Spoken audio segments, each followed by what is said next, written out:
Hey everyone, Mah-Dry-Bread here. Pokemon Emerald with Beautyfly and Dustox was weirdly hard. Let's follow that up with something completely new. Today's the day that we figure out would I be able to beat Skyrim with no magic or magic equipment.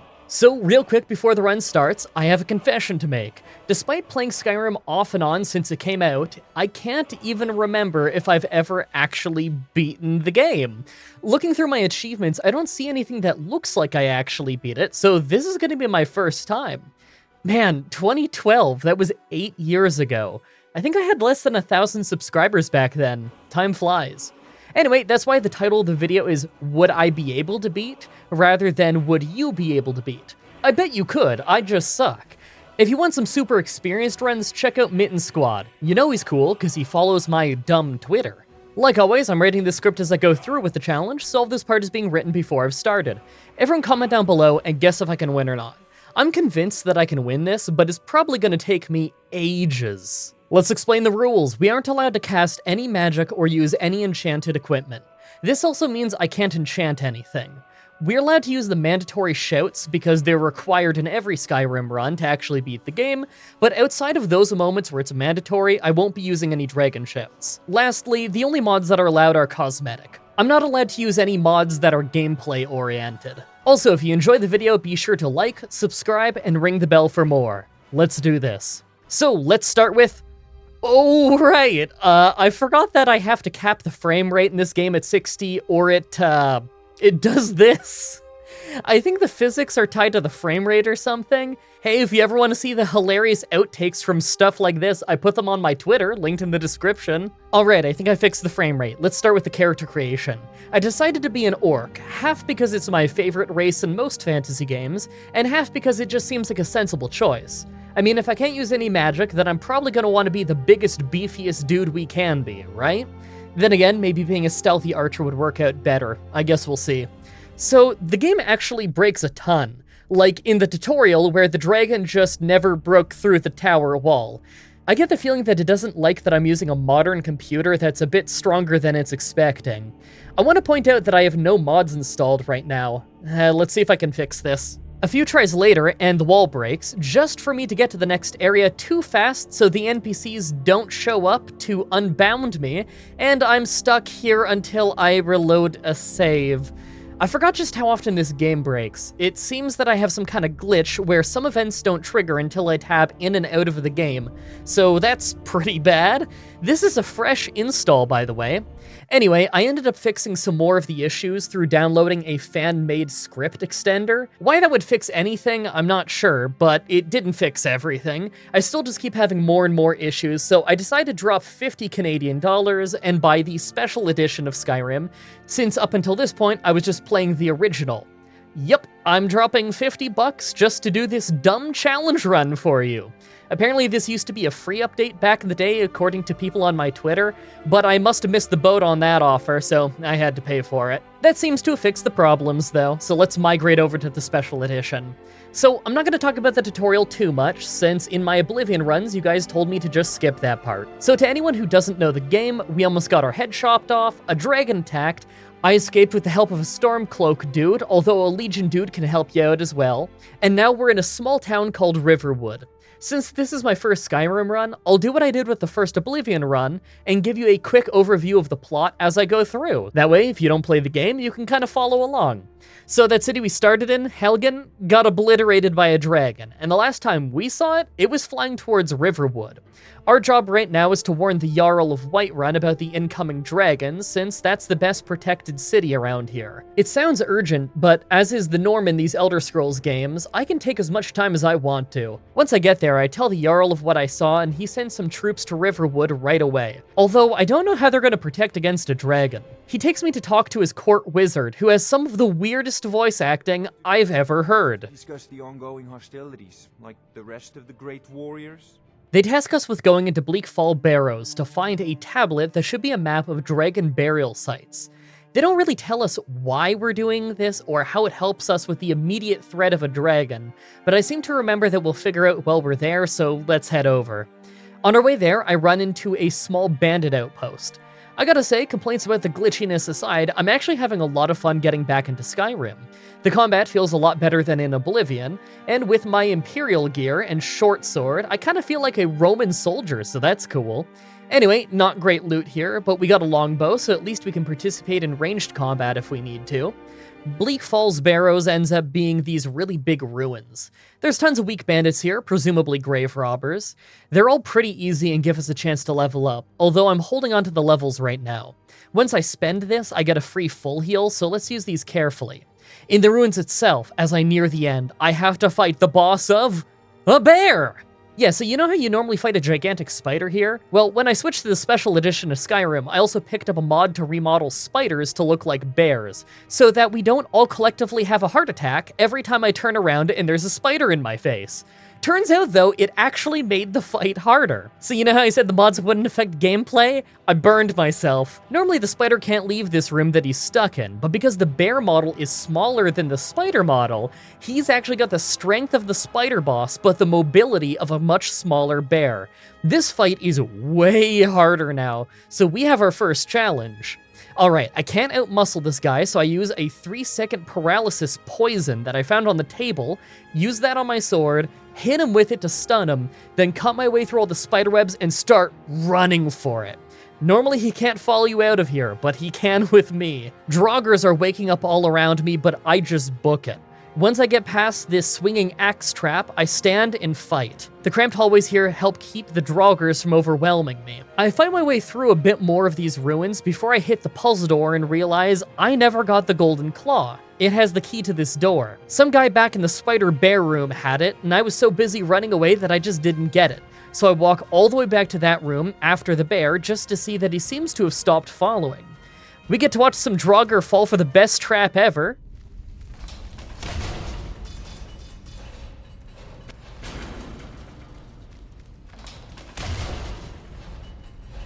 Grab the claw, and then I run all the way back and open the door. On the other side is this beautiful underground from Resident Evil 5 looking place.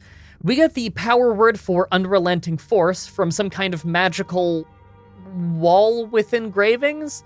I'm sure all of you guys know about Fusro Da. This is the first part of that. Well, right after that, we have to fight this dude to get the tablet we need. I would love to use Fus on him to stagger him, but although it's not literally a magic spell, I think it's pretty safe to call this magic in general, and it's non-mandatory, so I'm not going to be using it here. I just beat him in a straight-up sword fight, got the item, and went back to Whiterun. So when I get back and hand off the tablet, the Jarl's bodyguard runs in and says that there's a dragon sighting nearby. For whatever reason, they seem to think that I should fight the dragon because I have the most experience with dragons. I literally just saw one a few times, but apparently that's better than anyone else here, so I go. It's okay, guys, I'll do this open heart surgery for you. I've seen a picture of it on Google. Pretty much as soon as we check out the watchtower, the dragon comes back. I was a bit worried about this fight, since he does so much damage and we can't just use a heal spell, but having all this backup really helps. It didn't really take long for his pathfinding to bug out, so we could just stand on the tower and keep slinging arrows until he quickly went down. That went much better than I expected. On our way back to the Jarl, this happens.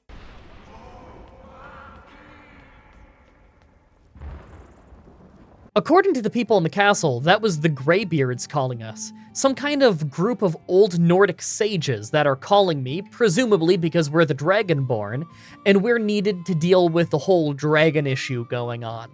I love that the Nordic sages' way of calling me is literally to yell as loud as they possibly can from the top of a mountain, and it works because they're that good at it. Also, the Jarl humble brags about how he walked up 7,000 steps once and would love to do it again, and I'm just not buying it.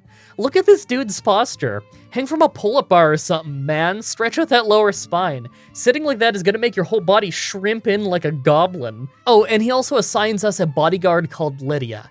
I don't remember Skyrim companions being that useful, but maybe she can take some of the heat off of me when the fights get tough. At least we might not get surrounded.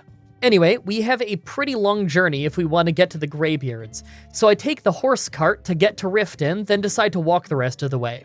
The path is pretty long and boring, but there weren't any real threats.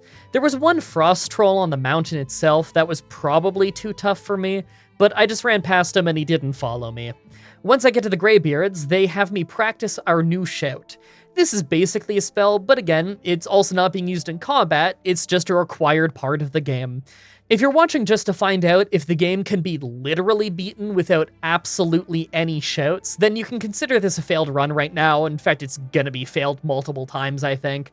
But personally, I think the challenge is all about beating the game without magic helping me, and this obviously isn't helping me beat anything. It's basically just opening a quest door with the Z key. There's no actual combat going on. Anyway, they tell me that I need to retrieve the Horn of Jurgen Windcaller.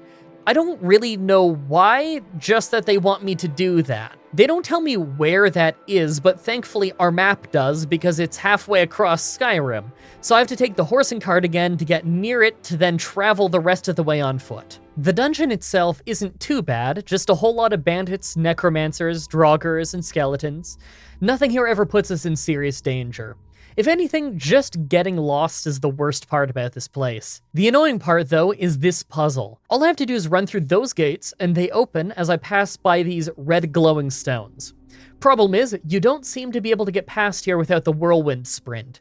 They force you to learn it before you get sent here, but it would have been nice to just do this without it. Still, if sprinting with no armor isn't fast enough, then I do have to use the whirlwind sprint for this part. Like I went over in the rules though, I'm not allowed to use this outside of required moments, so no using this in battle. On the other side is this interesting trap room where most of the floors shoot out fire if you stand on it. We get attacked by a couple of bears that definitely aren't spiders, and normally they'd be far too strong for us. But they're pretty easy to trick into standing right on the fire traps, and that took them out pretty fast. In the final room, I go to grab the horn just to see that it's gone. There's just a note telling us to rent the attic in the Sleeping Giant Inn in Riverwood to meet a friend. How they got here before me without clearing the dungeon is beyond me, especially considering I needed a dragon shout just to get here. I'll do what they say though, plus they left me this cool orcish warhammer. Anyway, when I get to the inn, I ask Delphine for the attic room. She says there isn't one, but gives me the one on the left instead. She then instantly walks in and says that they're the person I was looking for and asks me to follow her. It's not exactly the most discreet exchange, half the inn staring at us.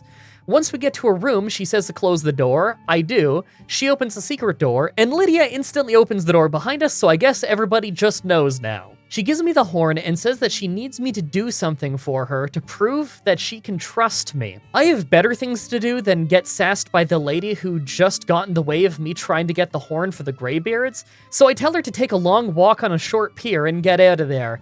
I don't know what her quest is, but it can wait. Back at High Hrothgar, and the Greybeards say that I've passed the final test, and that now I just need to stand between them while they use their voices on me? Apparently not many can withstand this, so I don't know why Lydia is in the way, but she was fine, so maybe she's a Dragonborn too, who knows? Anyway, after they were done loudly whispering at me,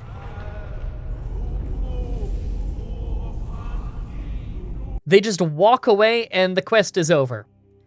I'm kind of directionless right now, so I guess I'll go do Delphine's quest now. Before that, though, I went to town to sell some loot when some cultists asked me if I'm the Dragonborn before attacking me in the streets. Thankfully, the town guards took care of them for me because I really doubt I could have handled them on my own. A note on one of the bodies basically said that there's a hit out on me. I could go track down the source of it and try to figure it out, but I don't think this is main story, so I'm gonna try and stay on track for now. Anyway, Delphine and I talk about the super secret plans to devour the soul of a dragon right in the middle of the inn because she's an absolute genius. Fun fact, she didn't even close the door to her secret hideout in the inn during the entire time it took for me to go back up the mountain, train with the Greybeards, and then come all the way back. Anyway, apparently dragons are coming back to life, but as the Dragonborn, when I take them out, they stay down, so we're off dragon hunting. So on our way to the destination, this lady lets us know that... No, you don't want to go up there. A dragon, it's attacking! It flew over the town and landed on the old dragon burial mound. I love that she says that it's up by the old dragon burial mound, like that's just a normal place. I was born in Dunnville, Ontario, Canada, and she talks about the old dragon burial mound as casually as we used to talk about the old Bix Pickles factory. Skyrim's been through some rough times. At the mound, we watch the dragon from the start of the game revive his skeletal dragon buddy that we now have to fight. It's not bad at all. In fact, I'm not even sure he landed a hit on me. Delphine did a great job of tanking hits, and Lydia actually finished the thing off. Absorbing the soul finally proved to Delphine that we are the Dragonborn, so she lets us know what's going on. She's a member of the Blades, just like we were back in Elder Scrolls Oblivion. They haven't had much to do recently, but now the dragons are back, they're trying to stop this crisis. She thinks that the Thalmor are behind this, mostly because they're a bunch of evil wizards that are constantly trying to undermine people, so they figure that they're trying to revive the dragons to cause havoc in Skyrim so that they can swoop in and just conquer the place. She says that we need to break into the Thalmor embassy, but that it's tightly guarded, so we'll need to be careful. I met up with her associate who said he could smuggle some stuff to me at the party. He said to only bring what I needed, so I gave him an axe, my shield, some health potions, and some lockpicks. I figured that those are the most important things to bring with me. Alright, we're at the party. Looking good, right? There's no way they'll be able to figure out that I'm a soldier in my party clothes. So, when I got to the party, I instantly was greeted by one of the hosts. I danced around telling her my name because my character is too dumb to come up with a fake one, and meet with our inside guy. He tells me to cause a distraction, so I buy some wine and give it to literally the first guy that I saw, just for him to say he'd do anything for that exact brand of wine. I tell him to cause a distraction, and he walks around saying that the host is sleeping with everybody else here. I propose a toast to Elenwen, our mistress. I speak figuratively. Nothing. Let's go, before anyone notices us. On her in their bed. Although, most of you are already in bed with her. But again, I speak figuratively, of course. Anyway, my guy gets me my gear and gets me into the back rooms. We have almost no stealth skill, so I just start taking out the guards and steal their way better gear. They've got some spells that do decent damage to us, but we have some healing potions, so it's not all that bad. I'm literally running around the courtyard slaughtering guards at this point, so I really don't know how this whole party hasn't been shut down yet. But I guess the Thalmor just party hard. Anyway, after sneaking around a little in one of the easier to hide buildings and getting some documents, I get to the basement. Someone's being tortured for info here, and I tried to sneak and steal some stuff, but ended up getting caught. I took out the guards, saved a prisoner with some info, just to see our inside guy get taken out. We avenged him pretty easily, got the key to the trapdoor out of this place, and got out of there. Back at the inn, we got our old gear back and let Delphine know that according to some of the stuff we found, the Thalmor don't know what's going on with the dragon. They're just looking for some old member of the Blade called Esbern. She lets us know that we can probably find him in Rat's Way underneath of Riften. If memory serves, that's where the Skyrim Thieves Guild hangs out, so I guess that's our next stop. I meet up with our contact here, and he instantly calls me a crook and says that I've never earned my money, then tries to convince me to steal someone's ring and plant it on someone else before he'll help me. Well, that was pretty much the rudest introduction I've ever had to another person, so I told him to get bent, and I went to the Ratway to find my own way to Esbern. The first part of the Ratway is incredibly easy, full of bandits who only seem to be about level 1. After that, I just walked right through the middle of the Thieves Guild, and apparently that wasn't noteworthy enough for any of them to try and stop and talk to me. The second part of Rat's Way, I fought some more Thalmor wizards. How they got down here without fighting their way in is beyond me. Did they really just walk through the Thieves Guild to get here as well? Anyway, nothing down here is too bad, so we just fight our way to the bottom, and finally found Esbern on our own.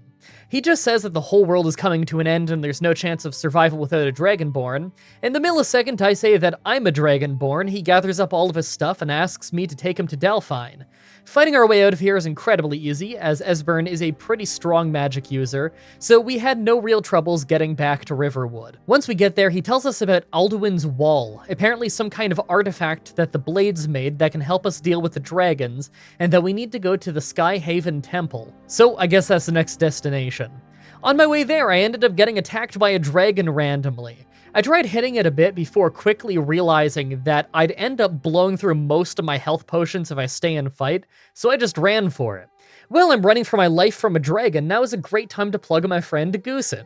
If you like challenge runs in Bethesda games, as well as stuff like Resident Evil 5 and Monster Hunter World, check out his challenges linked in the description. The two of us have been doing videos together for about 10 years now on my channel, so I can vouch for his video quality. Anyway, I ended up almost running out of health along the way, but the Forsworn at the place we were running to ended up ganging up on the dragon rather than attacking me, so I just ran inside. Once there, Delphine and Esbern magically teleported in and started handling the combat for me. That was really close. Anyway, this place is a series of small puzzles. The first one is a pillar rotating puzzle that I literally just guessed by clicking them in about under 15 seconds. The second is a floor tile puzzle where we can only stand on the Dragonborn symbols. Those are the safe ones. But Lydia's just walking all over the wrong ones behind me and seems to be perfectly fine, and this puzzle only took me like a minute. After that, we need to activate a blood seal with our Dragonborn blood, so I drag a knife that I don't have along my armor, nothing comes out, and boom, the door's open. Great security system.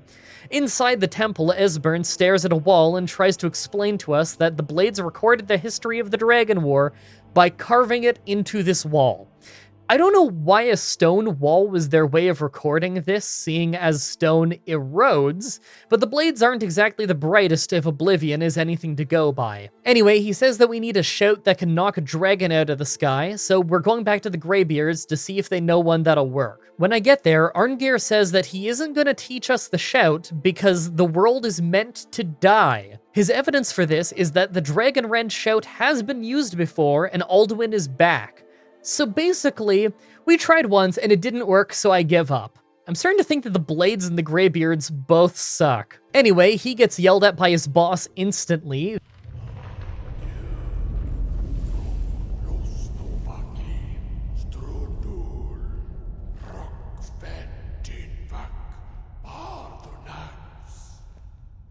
Then tells me that he was being overly emotional and to go talk to their leader, Parthenax. He might teach us the Dragonrend shout. Personally, I'm just curious as to what Parthenax shouted at this guy to get him to comply. Did he threaten to fire him or something? They teach us the Clear Skies shout. This is another one of those required ones that's the only way to get up the mountain to progress, so I use it to start climbing. There's a few of these little frost monsters here and there. They're actually pretty tough because they hit us so hard, but we only needed one health potion to get to the top. Well, I'm climbing. If you want to see more Elder Scrolls challenges, I've already done some fun Oblivion ones. Oblivion with only illusion magic, Oblivion with no items or equipment, and best of all, Oblivion with 2 people controlling 1 character, where I controlled the mouse and my friend Truth controlled the keyboard. The playlist for my Elder Scrolls challenges will be at the top of the description, so I hope you have fun. At the top, Parthenax flies down, and it turns out he's a dragon. The first thing he does, weirdly enough, is breathe fire on a wall, make us learn how to breathe fire, then he demands we breathe fire on him, because that's his thing, I guess. Now this dude talks forever, so I'm gonna try and just recap what he said to the best of my ability in a reasonable amount of time, because God knows he couldn't. But you have indulged my weakness for speech long enough. Croesus. Now, I will answer your question. So he doesn't know Dragonrend. In fact, he can't know Dragonrend. Dragons can't learn it. Makes sense, I guess. The people who made it were ancient Nords who were trying to take down Alduin the first time, but they're obviously dead now. It turns out their master plan for taking down Alduin was to use an Elder Scroll on him. Well, unbeknownst to them, all they actually did was accidentally send Alduin forward in time, so that's why he's here. So basically, all they did was kick the can farther down the road, and now we have to deal with it. Parthenax theorizes that if we could get an Elder Scroll and bring it back here, we could go back in time to learn the Dragonrend shout from the people who invented it, and maybe even mend the break in time that they caused. It probably just took me 1 minute to explain all of that to you, but it took Parthenax 15 minutes to tell it to me. Mostly because he spent so long interrogating me about why I want to defeat Alduin, and my character is too dense to just say, Alduin wants to destroy everything, and everything going extinct would be a bummer, so I'm going to go and stop it now. Instead, my choices range from, this is my destiny, to, but I like the world. I guess when you've lived as long as Parthenax, you no longer have any sense of urgency. So we have to find an Elder Scroll. I asked the Greybeards if they would know where we can find one, and they said the College of Winterhold probably knows. Crap. I was kind of worried about that. When I got there, I was worried that this would be the end of the run, since normally you have to pass a magic test to get past her, but by telling her that I'm the Dragonborn, she just asks for a shout instead. Sweet, required shouts at required points are perfectly allowed in the rules. I choose to show off my fire breath shout directly at her, and after being set on fire, she believes me and lets me in. The librarian in the college sasses me for a little while before letting me read some of his books on the Elder Scrolls. They didn't really tell me anything, but he told me that the guy who wrote one of the books left for the ice fields up north a few years ago. So I literally just wander north into the northernmost point of the entire map in a blizzard to try and find a guy who hasn't been seen in years, because I guess we have a death wish. Like, seriously, I just swam through Arctic waters to do this. I somehow found the guy in like under 2 minutes, and he mostly just talks in riddles. I asked him where the scroll was, and his first answer was Tamriel, so basically the Elder Scrolls equivalent of saying, "Oh, you're looking for Tom? Yeah, he's in Earth, good luck." After enough pestering, though, he lets us know to go to some old Dwemer city called Blackreach. The Dwemer are basically just Elder Scrolls dwarves, but they're extinct by this point in history. They were technologically advanced, though, so you can expect some traps in their ruins. This dungeon is incredibly comprehensive, easily the best dungeon we've been in the whole game. It starts off as this icy cave that slowly gives way into some kind of Dwemer workshop, full of these little droids you have to fight. It's cool enough, but eventually it starts to open up into an entire underground city, largely overrun with Falmer, some kind of corrupt elf monsters.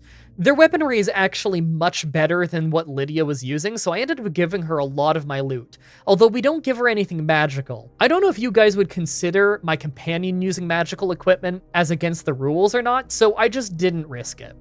The farther you get into the dungeon, the more confusing it seems to get. Normally this is where the spell Clairvoyance would come in handy and show you exactly where to walk to get to the objective, but this is a no magic run, so I'm pretty much just guessing. The local map here isn't great at all, so I just do my best to explore and hope I'm going the right way. Eventually, I reach this battle arena where we have to fight this giant robot centurion who can blast steam at us. This fight took a couple of tries because one full steam blast will take out all of our health bar, but thankfully it's not that hard to hide and rain down arrows on him. He may be big, but that just means he can't maneuver very well. Eventually, we hit the city itself, and this place is incredibly difficult. Most enemies here will beat us in a one-on-one fight, so I often have to hide behind Lydia and pick off enemies slowly. I actually ended up having to stealth a little bit for once because the enemies are just way too strong for us without magical equipment.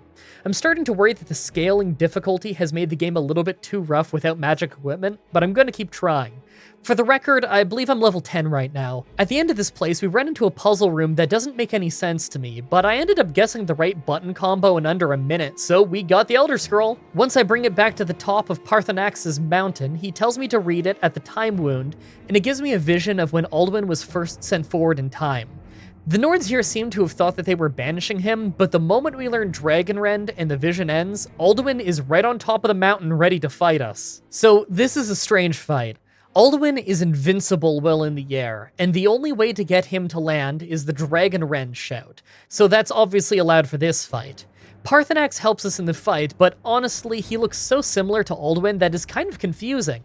In fact, this entire fight is incredibly frustrating, because often when I cleanly hit him with any of my melee weapons, it just does no damage and makes no noise. When I looked it up, it turns out there's a really common invincibility glitch, and also the collision on this battle is just kind of bad, so I just need to keep loading old saves and re-entering the fight until I get a good run. This fight took a solid 20 minutes because I just kept getting taken out. You see, we're supposed to use Clear Skies shout to keep the meteors from destroying us, but I only want to use mandatory shouts, so I decided to just not use it. I only use Dragonrend because he's invincible otherwise. Lydia wasn't much help here, but after a few attempts, I decided that hiding behind a rock and raining down arrows is probably the best move. It took forever, and I probably got some gray hairs from it, but eventually we won. Still, Alduin did fly away in the end. After the fight, Parthenax tells us that if we want to finish off Alduin, we need one of his friends to bring him to us, so the plan is to trap a dragon. He says that Whiterun's palace has a dragon trap in it, so I have to go to the Jarl of Whiterun.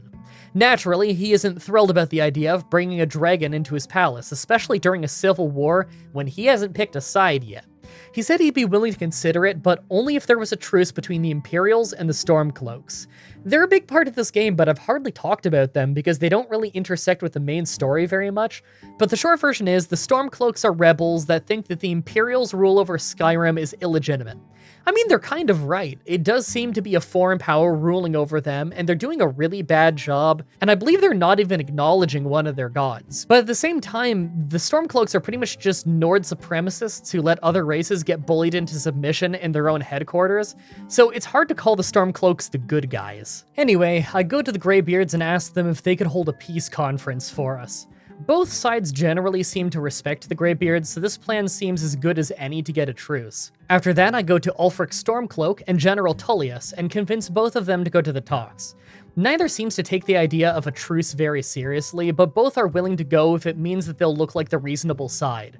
All they really seem to care about is their image. When the peace talks actually start, Ulfric instantly starts demanding control of cities from the Imperials, rather than talking about the matter at hand, the ceasefire. This meeting goes on for ages, and we're left to play tiebreaker often, but here's the short version of it.